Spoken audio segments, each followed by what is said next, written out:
Hi there, I'm Coach Kenneth. And I'm Coach Victoria. And in this video, we're going to be talking to you about why avoidants act like you never existed. Oh, God, it hurts so bad. It really does. If you are going through a breakup with somebody that has more of an avoidant attachment style, their sudden coldness and their shift in their personality can make them feel like a completely different person. Oh, yeah. And you feel minimized, like they never ever cared about you. And it is shocking when you go through it. Sometimes they can check out and it looks so effortless on their part, like it's not a major decision, like it's a minor decision, like they're deciding what shoes they're going to wear that day to pick up and change their whole life.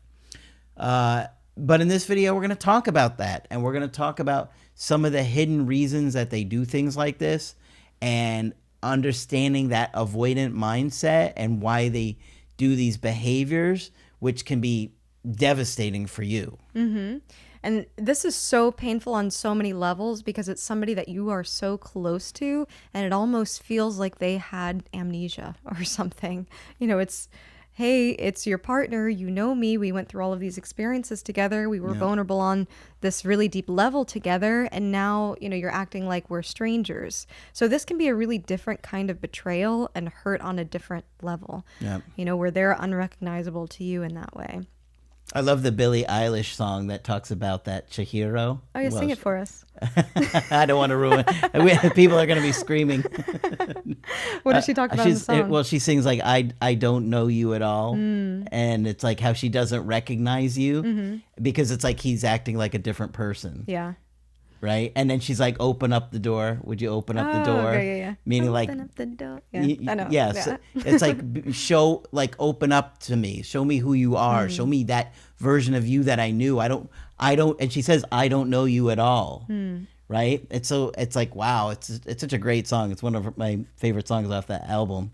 And I really think it's reality bending when someone, particularly somebody who's more avoidant, does this, because our whole mental health is based on some level of predictability. You know, I wake up and I know that the sun is going to be out.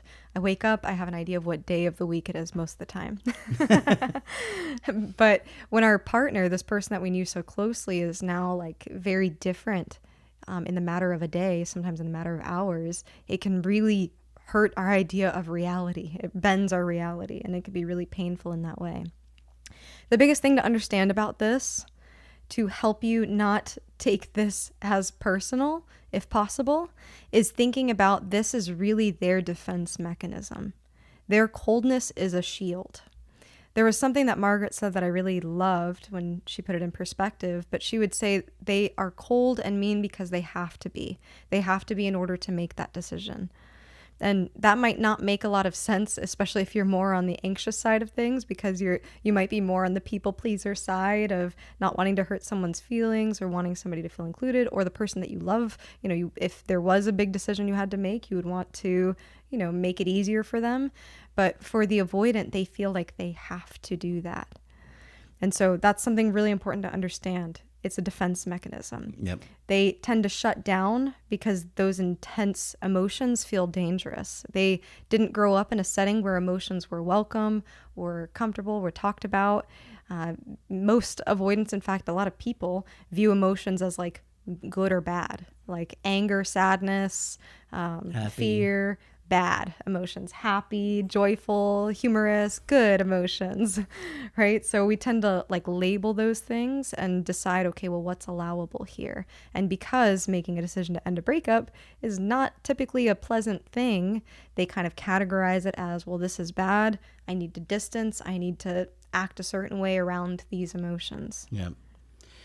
So it's tough for them because, you know, when they do get to a place where they want to connect with you, that is a real challenge for them. And being vulnerable enough to say, I miss you, can we talk? They're not likely going to say that. They have to make a bid to connect with you that feels safe. And it's very minimal. Many times it's even confusing. It's like they have an opt out in their opt in, right? Where they're like, I'm gonna reach out, but I'm gonna do it in such a way that if you have any rejection towards me, I just needed the key. Yeah. Okay. I just needed to know the restaurant your sister ate at that time. That's all. So they do the indirect direct, right? It's that they've been missing you. It's been building up to the point where they can't take it anymore, and they've gotta desperately find an excuse. But they're afraid of rejection. They're afraid you hate them.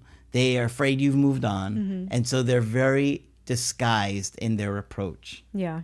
Yep. And it's so funny how, especially avoidants or people who are more avoidantly attached, they are so clever when it comes to the indirect direct, because they will make it so they have some plausible deniability of, oh, well, what are you talking about? I don't miss you. Ugh, no.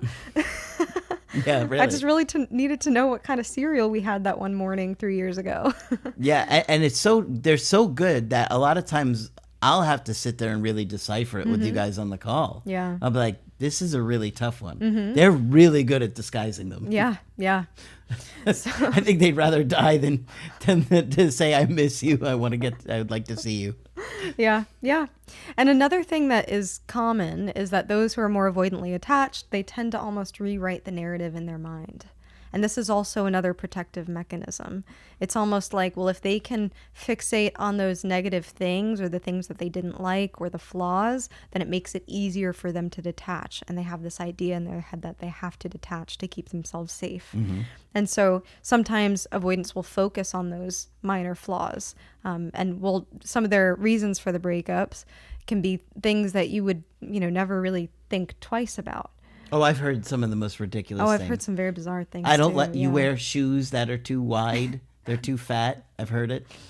Some of the most bizarre, things you've ever heard. It's just like, how do they come up with it? They're desperate.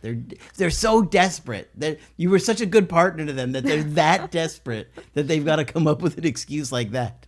Yeah, yeah. And so, in the avoidance mind, they're always going to have some kind of obstacle.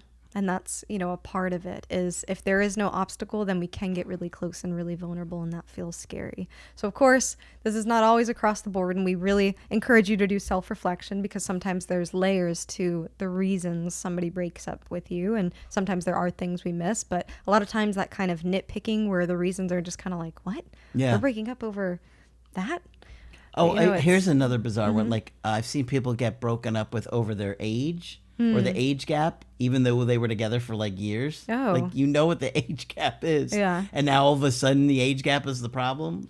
Well, I mean, that one's kind of tough because as you get older, then you become, more aware of what's happening and maybe things change, so it depends. It's just an excuse, though, because I've heard the reasons and they're just like so awful and so weak. It could be something so petty that you're just in shock that you would leave somebody you love because of something so petty. But it's not really about the petty thing. It's that the relationship is too overwhelming, too close. It's getting too intense. It's becoming about too many responsibilities or obligations or getting too serious, Yeah. And you'll find that sometimes even during the breakup, those who are more avoidant will tend to minimize the relationship. Well, we were only together for like 10 years. They'll make a comment to where you're kind of scratching your head like, did we have the same experience? Like, this was something that, we had talked about. Maybe sometimes the two of you were married, but sometimes it's talking about marriage or talking about kids or having bought a house together or making big commitments. And then they almost act very nonchalant about those things. So once again, it's all a defense mechanism. It's all a way to distance. And if they're able to minimize it, then the hurt is less even for them.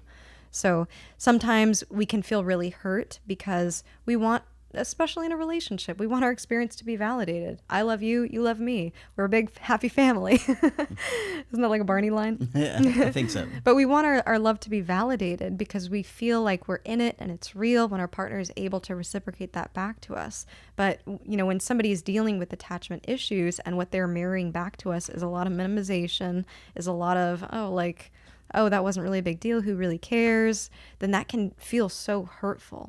It first of all makes us question our own experience. Like, was it? But I know it was meaningful. Yeah, they feel like a different person. Yeah, and that can be something really, really hurtful. So one thing that we want to warn you about is to try to not force them into a deeper conversation or to force them into more vulnerability. I've made that mistake. If they're acting like you don't exist, they're acting like this relationship didn't matter, and if you're like, what? No, and trying to get them to say the right thing or to open up or to get more emotional, it's likely not going to work because we're talking about a defense mechanism. They're in defense mode. The timing is important. And when you get anxious because you want an answer, you don't want to sit with the uncertainty, it's likely going to push for the outcome that you don't want. It's better to be patient. It's better to allow them to feel okay and comfortable with opening up and connecting and discussing, repairing things or seeing you. If you force it, they're going to get even more colder. They're going to look like that stranger. They're going to look like they've never cared about you because it's the only way they really know how to deal with it. It's not fair and it's not healthy, but if you want to date somebody that has these attachment issues, you have to understand them better, right? Ideally, it would be great if they worked on these issues and make some changes, but many of you are in situations where you love somebody and you're willing to try and work through these issues regardless of how challenging they may be. But you have to stick to the strategy in those tough moments. Otherwise, it's not going to work. It's going to fall apart. Yeah. Yep. And you have to, once again, recognize that defense mechanism, but then also realize that they've hit that for a reason. Something that I learned in counseling school years ago that's always really stuck with me is when you meet resistance, that's when you've met the real issue. And so when you see that this person is acting so different, so strange, distancing, guard up, that's how you know you've met the real issue, meaning that's how you know you've reached that cap level of intimacy to the point where now they have to distance because they feel terrified, they feel scared, and it's bringing up all of these core wounds, which I think in a strange way relationships were designed to do. So allow your view of the breakup to be important to you. I know sometimes when our avoidant ex kind of acting like we don't exist, we question everything. You know your reality. You lived the relationship. You felt that love. You gave that love and you were in it. And so have that take priority. Think about that. I know sometimes it could be hard when your ex is acting like it's something different, but you know what you lived. Yeah, that's a really good point. You don't want to let them distort reality of what things were like when you were together, because at the time of the breakup, when they're trying to get away and escape, they're going to distort, they're going to minimize, they're going to deny, because they just can't connect in that moment. But a lot of times, if, like we say, if you leave them alone, they can come to those things on their own and then come back again. Exactly. All right. Hopefully this one's been helpful to you. If you'd like to get our help personally, you could do that on my website, askcraig.net. I do email coaching and I do Zoom calls. Coach Victoria is also available for Zoom calls. I'm here whenever you'd like to chat. Just click on her name on the top of the website to schedule with her. That's it for this video. I'm Coach Craig Kenneth. And I'm Coach Victoria. And we will talk with you soon.